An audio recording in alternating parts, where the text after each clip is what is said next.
Head kuulajad ja vaatajad. Eelmisel nädalal esitas USA president Donald Trump Kiievile oma nägemuse Ukraina-Venemaa sõja rahuläbirääkimiste lähtekohtadest, ühes sellega ka ultimaatumi. Aega projekti heakskiitmiseks on 27. novembrini. Kommentaari koostamise hetkeks ei ole Kiievi lõplik seisukoht veel teada, mistõttu ei pea ma täna vajalikuks mustandit ega selle tehtud täiendusi sisuliselt analüüsida. Kuivõrd lisaks Ukrainale, Venemaale ja USAle peab end huvitatud osapoolteks ka Euroopa Liit ning erineva kaaluga toetust on avaldanud mitmed teisedki riigid, pakub märksa viljakamat materjali esmaste reaktsioonide vaatlus. Meile avanev pilt on mitte ainult segane, vaid üpris suure tõenäosusega on see selliseks kujundatud taotluslikult. Washingtoni provokatiivne samm on mõjunud kui tugev maavärini. See on lükanud ümber varem tegelikkust varjanud kulissid ja avanud silmadele suure osa seni peidetud reaalsusest. Muuhulgas paljastub, et üheks oluliseks probleemiks Euroopa, aga võib-olla ka USA jaoks on selge sõjalist-strateegilise vaate puudumine. Kui Euroopa Liidu välispoliitika juht Kaja Kallas teatab, et liidul on Ukrainas rahu saavutamiseks selge plaan, mis koosneb ainult 2 punktist, esiteks Venemaa nõrgestamine ja teiseks Ukraina toetamine, siis kokkuvõttes tähendab see mida? Mitte midagi enamat kui järjekordse, sedapuhku juba 20. sanktsioonide paketi eelhoiatust ja Kiievi premeerimist võitluses kõikehõlmava korruptsiooniga. Kuidas siis kavatsetakse saavutada see õiglane ja kestev kõikehõlmav rahu, see jääb niisuguste avalduste puhul alati ebaselgeks. Juba aastaid ei ole mitte ükski eurobürokraat ega ka meie valitsuse esindaja alates Kallasest ning lõpetades Michalit, Tsahkna ja Pevkuriga suutnud pakkuda selles osas isegi mitte minimaalselt arusaadavat ja realistlikku selgitust. NATO endine kaitse- ja julgeolekukoostöö asedirektor Gerlinde Niihus näeb ühe olulise probleemina NATO ja Euroopa Liidu taotluste ja tegevuste koordineerimatust ning isegi teineteisele vastutöötamist. Kui vaadata 2 ploki suhteid, siis sõnumeid edastatakse palju ja partnerlust rõhutatakse kogu aeg, kuid see on enamasti pelk retoorika. Parimal juhul sõnumite kooskõlastamine, mitte aga päris ja praktiline koostöö. Niihus tunnistas, et NATOs ei peeta enam reaalseid strateegilisi debatte, seal ei ole arutelu selle üle, mis peaks olema Venemaa ohjeldamise strateegia. Samuti ei toimu pikaajalist strateegilist debatti Ukraina teemal. Selle asemel arutatakse operatiivseid küsimusi ja abipakette. Eilse päeva mugava elukorraldusega harjunud eurooplased on ärritunud Trumpi sõnumist, et edaspidi tuleb neil endal senisest rohkem oma julgeoleku eest vastutama hakata. Peab arvestama, et kui USA pakubki tulevikus mingit toetust, saab see olema väga piiratud. Hirm, et Trump võib Euroopa kaitse ootamatult hüljata, viis ka Euroopa Komisjoni alandava kaubandusleppeni USA-ga. See oli Euroopa nõrkus, mille eest me maksame. Nagu vasallid ikka on isandale maksnud. Ka suvist Haagi tippkohtumist iseloomustas seesama Euroopa alistumine ja strateegiline tühjus, mis keskendus Trumpi rahulolevana hoidmisele ning tema võidu fabritseerimisele 5% kaitsekulude küsimuses. Ja 5% osas tegi Trump selgeks, et seda peavad järgima kõik NATO liitlased. Muidugi kõik peale USA enda. Kui vaadata kaitsehankeid, on eurooplased muutunud viimastel aastatel USA-st aina rohkem sõltuvaks. Aastatel 2015 kuni 2019 moodustas kaitsetehnika import USA-st 52%, tänaseks on see tõusnud 64%. Tulles tagasi kitsamalt rahualgatuse juurde, siis teatavasti esitas Euroopa Liit omapoolse vastuplaani. Selle kohaselt saaks Ukraina USA-lt ja Euroopa liitlastelt NATO artikkel 5-ga analoogsed julgeolekugarantiid ning niinimetatud tahtekoalitsioon võiks paigutada Ukraina julgeoleku tagamiseks tema territooriumile oma väed. Esmapilgul võib see ju kõlada hästi, kuid kui lähtuda narratiivist, et Venemaad saab läbirääkimiste laua taha sundida vaid veenva jõuga ja et saavutatav rahu peab olema nii Ukraina kui ka Euroopa vaatest õiglane, tõusevad esile mitmed tõsised küsimused. Esiteks, millega Moskvat sundida? Teiseks, kes see sundija oleks? Kolmandaks, miks peaks NATO Ukrainasse laienemise vastu sõdiv ja seejuures selget sõjalist eelistama Venemaa esitatud nõudmistega nõustuma? Ja neljandaks, mis takistab läänel Ukrainale garantiide lubamist mitte ebamäärases ja küsitavas tulevikus, vaid juba täna? Ehk kuidas suhtuda olukorda, kus liitlaste abi on alati piiripealne, kuid kindlasti mitte otsustav? Ja lubadusi ollakse valmis jagama vaid kaugemasse tulevikku vaatavalt. Ometi on kõik tulevikku puutuv hüpoteetiline, reaalne ju aga vaid käesolev ehk olevikus paiknev.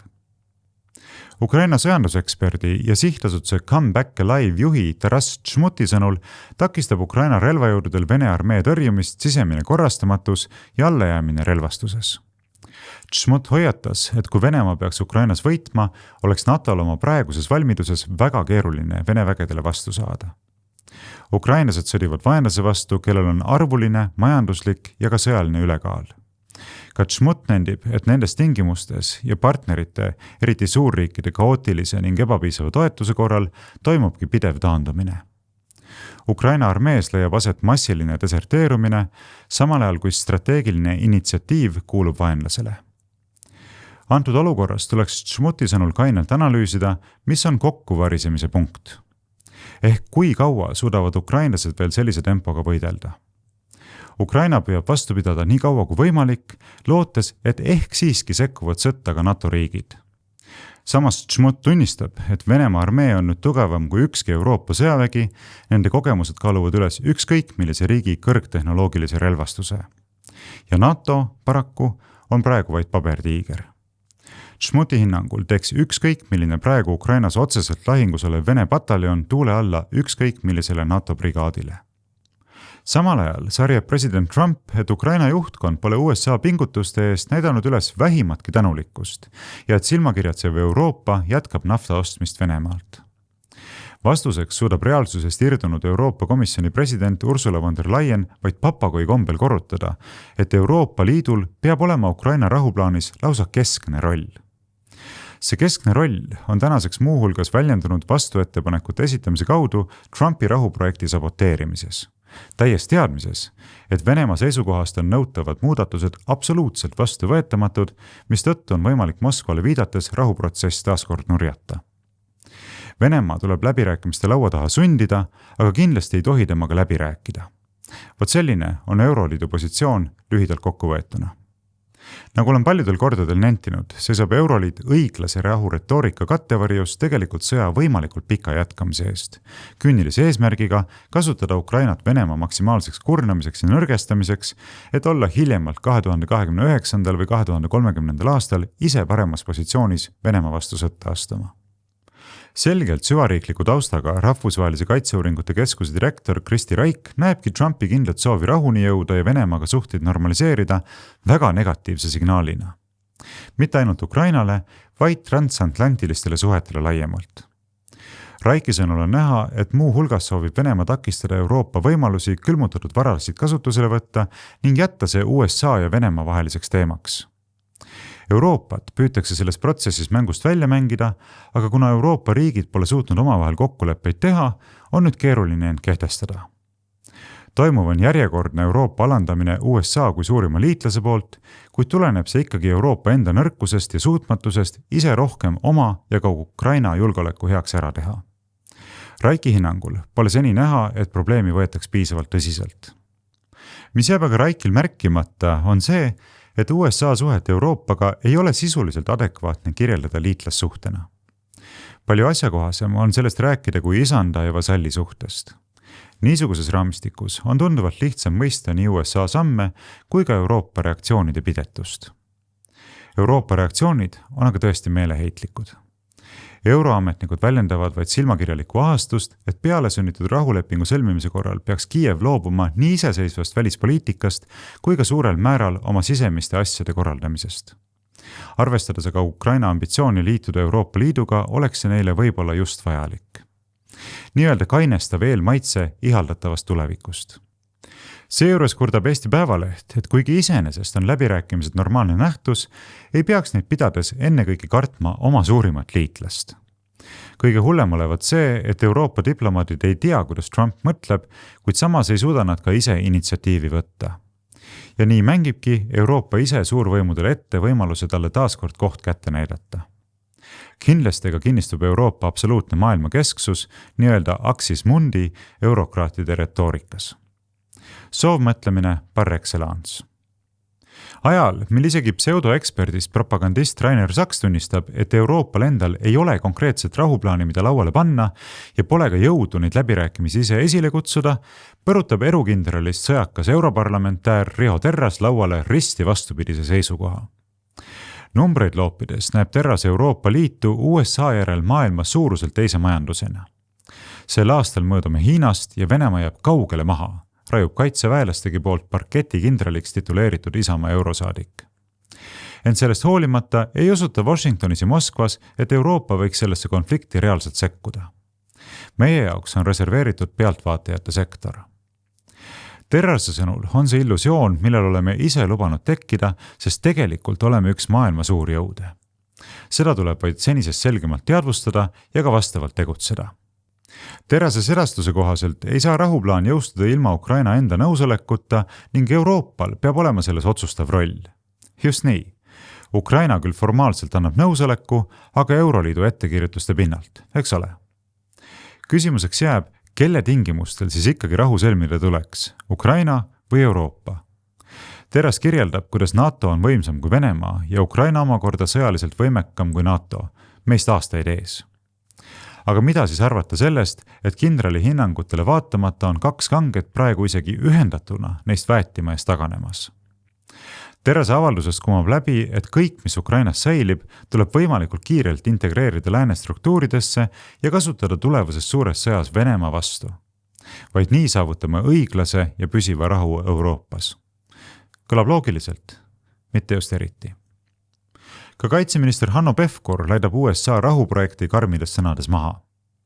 Ühtlasi teatab temagi, et Venemaa peab tagastama vallutatud alad, Venemaa juhtkond peab minema sõjakuritegude eest tribunali alla ja Moskva peab maksma Kiievile tekitatud kahju eest reparatsioone. Teisisõnu taas õiglane rahu kui absoluut ja seda mõistagi Euroopa kesksel osalusel. Millegipärast ei saa me seegi kord teada, kuidas plaanitakse Venemaa kapitulatsiooniga päädiva õiglase rahuni jõuda ja mida konkreetselt kavatseb Euroopa selleks teha. Ilmselt oleks seda Pevkuril ka asjatu küsida, sest isegi peaminister Michal, keda Euroopa tuumikriikide ja Soome ühiskoosolekutele ei kutsuta, ammutab informatsiooni hilisematest telefonikõnedest. On vaid teada, et rahu peab tulema Ukraina tingimustel, Venemaa peab taanduma oma piiridesse ning tal peab kaduma igasugune soov agressiooni korrata. Ja meie osaks on töötada palehigis selle nimel, et tingimusteta toetus Kiievile oleks tagatud ja rahavoog ei katkeks ka lauskorruptsioonis. Nagu teatas hiljuti sots Riina Sikkut, Eesti toetus Ukrainale peab olema tingimusteta. Küsimuseks jääb, kui kaua me lepime sellise reaalsusest irdunud loosungite lehvitamisega? Ja kui kaua kavatseb keegi meist ise olla üks nende loosungite lehvitajatest? Ikka jälle tuleb tõdeda, et kainet reaalsustaju asendav reaalsusest irdunud soov mõtlemine on välis- ja julgeolekupoliitikas vast kõige kindlam katastroofi retsept. Nagu paljudel puhkudel varemgi, võib head eeskuju aga leida Ungari peaministri Viktor Orbani näol, kes kirjutas eelmisel nädalal kujunenud olukorra kohta järgmist. Tsiteerin. Venemaa-Ukraina sõda ja kogu Euroopa on jõudnud murdepunkti. President Trump ei loobu katsetest tuua Ukrainasse rahu. Euroopa ees on aga kaks teed. Võime pöörduda ummikust tagasi ja lõpuks võib kogu Euroopa ühineda president Trumpi rahualgatusega, kaasa arvatud Brüsseli bürokraadid. Loomulikult peavad sõjapartei juhid tunnistama, et viimase 3,5 aasta jooksul on nad põletanud eurooplaste raha kaotusele orienteeritud sõjas. Teine tee viib aga sõjani. Kui Euroopa sõjaparteide juhid nüüd ilma Ameerika toetuseta jätkavad raha ja relvade pumpamist Ukrainasse, saavutavad nad Euroopa ja Venemaa vahelise sõja. Ja Euroopal on sellest juba traagilisi kogemusi. Pole kahtlust, millise tee Ungari valib. Rahutee. Selleks on Ungari rahvas meile volitused andnud, seda dikteerivad moraal ja terve mõistus. Täna saadan sellekohase kirja Euroopa Komisjoni presidendile. Tsitaadi lõpp. Kui Orban osutab, et Euroopa ees seisavad kaks teed, rahutee ja suurema Euroopa Venemaa sõjatee, peab temaga paraku nõustuma.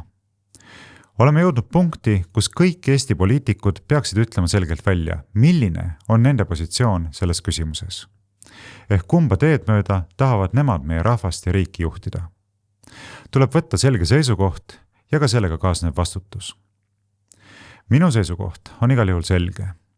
Valida tuleb rahu mitte suuremaks, ka Eestit hõlmavaks sõjaks valmistumise tee. Edasiliikumine viimasena osutatud teel on mitte ainult vastutustundetu, vaid sisuliselt riigireeturlik. Oluline on tunnistada tõsiasja, et kui just ei jõuta süüdlaseks peetava kapitulatsioonini, ei lõppe ükski sõda kunagi ohvri vaatest õiglaseks peetava rahuga. Ehk sõja lõpetamine rahuga on võimalik vaid eeldusel, et suurema hüve nimel tuleb leppida teatud ebaõiglusega. Seda tasub meeles pidada, vaadeldes paljude poliitikute poolt lehvitatavaid loosungeid, et nemad on küll nõus Ukraina sõja lõpetamisega üksnes õiglase rahuga. Praktikas tähendab see, et nad soovivad sõja jätkamist. Ilmselt paljuski selleks, et olla paremas positsioonis Venemaaga suuremaks sõjapidamiseks. Ukrainast, mis kaotab sõja jätkudes iga päevaga üha rohkem inimesi ja territooriumi, on neil tegelikult ükskõik. Eesmärgid on palju-palju kaugemal. Seonduvate teemade juurde naasen oma järgmises kommentaaris. Tänaseks aga tänan teid kaasa mõtlemast. Kui peate vajalikuks anda minu välis- ja julgeolekupoliitika kommentaaride projekti omapoolne panus, siis selleks tarviliku info leiate minu kodulehelt aadressiga varrovooglaid.ee. Muuhulgas on tänuväärne, kui jagate seda kommentaari oma sõprade ja tuttavatega, aidates jõuda kõlama pandud sõnumil võimalikult paljudeni. Aitäh ja kuulmiseni!